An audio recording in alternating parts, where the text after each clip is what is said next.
আমার কাঁথা এরকম ঢিকির কাঁথা, অত টেরাবাকা কাঁথা নাই। বাপরে, জালসা সাজিয়ে দিয়েছে আর লোক আসে বসে না, বাড়ি পাহারা দিচ্ছে। একটা লোক, ওর বউটা একটা ছিল তেন্দরিয়া বউ, তেন্দরিয়া বউ দিগান, নিজের স্বামীটা কবে তুই মুই, নিজের স্বামীটা কাছে গোলাম। ওয়াই এলা চিন্তা করে, স্বামীটা ছিল নরম। ওয়াই কোয়াছে যে আজকা জলসা হচ্ছে কর্ণজারা, মাইকটা যা ছিল তুমি তাই করো, তুমি আরো ডাউন করে দিলে, এই মনোটার দুটা সান দাও। তো এ বলছে ও নাই, তো ও নাই, এই বেচারা আছে একটু কম বুঝে বল হয়। ঠিক বলছে আজকে কর্ণজোড়ায় জালসা, আমার বউটাকে পাঠাই। তো মৌলী সাহেব ওয়াজ করছে, বলে ভাই স্বামীর পায়ের তলে জান্নাত, স্বামীর পায়ের তলে জান্নাত বারবার বলেছে। বলছে তুই যা, ওই বাড়িটায় পাহারা দেয় না, জলসা শুনে। বাড়িতে আসছে সকালবেলা, নিজের স্বামীটাকে উঠালো, উঠা নিয়ে আসলো আঙ্গিনাটাতে, বলছে এখানে দাঁড়াও। দাঁড়ার পরে বলছে সরে দাঁড়াও, সরে দাঁড়াও। মাঠ যেখানে পা দুটা পড়েছিল, কি দেখি রে, বলছে মৌলবিটা এত ঝুটা। বলছে কে রে? বলছে মৌলবিটা রাত করে কই স্বামীর পায়ের তলে জান্নাত। তা কাহা জান্নাতটা? তো ইয়াই এলাকা আছে, মোর গোটা রাতটা বেকার হয়ে গেল। মুই যদি গেলেই তো এটাই ভালো ছিল। হ্যাঁ, মাইকটা, এই মাইকগুলোর সাউন্ডগুলো কম করে রেখে দিয়েছি, বাইরে দিতে হবে না ভাই, প্যান্ডেলের ভিতরে যারা থাকে মাইক দুটার সাউন্ড দুটা মেজারমেন্ট করো। খাইতে গেছে, খেতে খেয়ে আসতে দেন, হালকাই কোদো, হালকা, গভীর মনোযোগ, গভীর মনোযোগ। ও মুসলমান, এটাকে নবী পাক জান্নাতের ক্যারি বলেছেন। এই জান্নাতের ক্যারিতে বুঝতে পারেন আর না পারেন, এই জায়গাতে বসে বসে যদি আপনি মনে মনে ওই আলেমের চেহারার দিকে মহব্বতের সঙ্গে তাকান, আল্লাহ রাব্বুল আলামিন আপনি বুঝতে পারেন আর না পারেন, আপনার আমল নামাতে নেকি দিতেই থাকবে। কিন্তু তা করলাম না।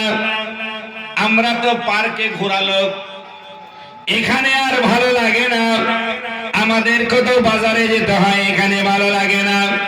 বন্ধুগণ, বাবাজি আমার, যেখানে যান না কেন উপায় নাই, উপায় নাই।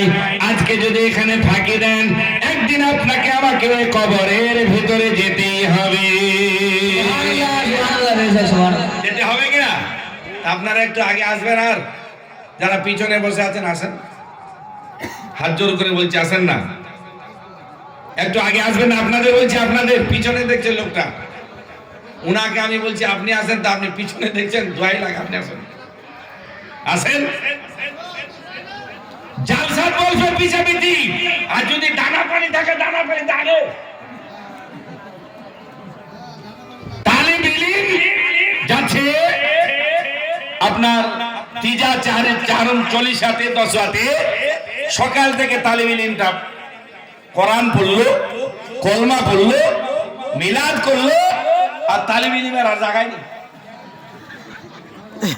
ওরা আসে বসে গেলে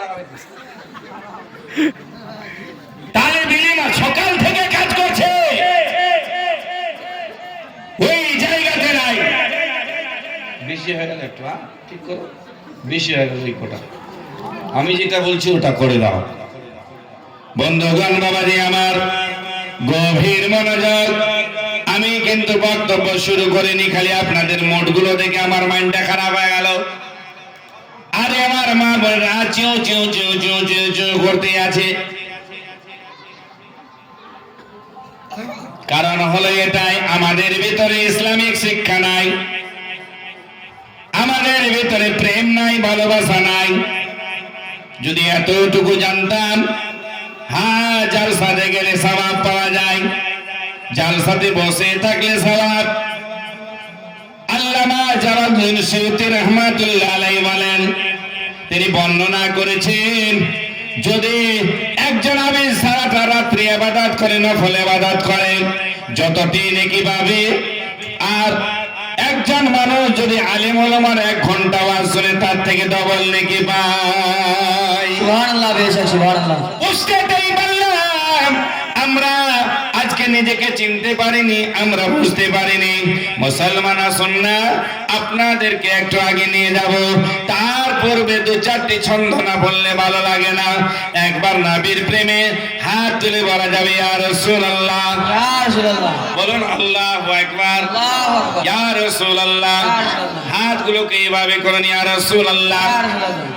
ভোরের বাঁশি যখন বাজে, মুমিন লাকার দিলে লাগে, ঘুমের মরা অমনি জাগে, ঘুমের মরা অমনি জাগে, ওই বাঁশির সুরে মুহাম্মাদের নাম কে বাজে, বলুন না সুবহানাল্লাহ, সুবহানাল্লাহ। সাল্লাল্লাহু তাআলা আলাইহি ওয়াসাল্লাম।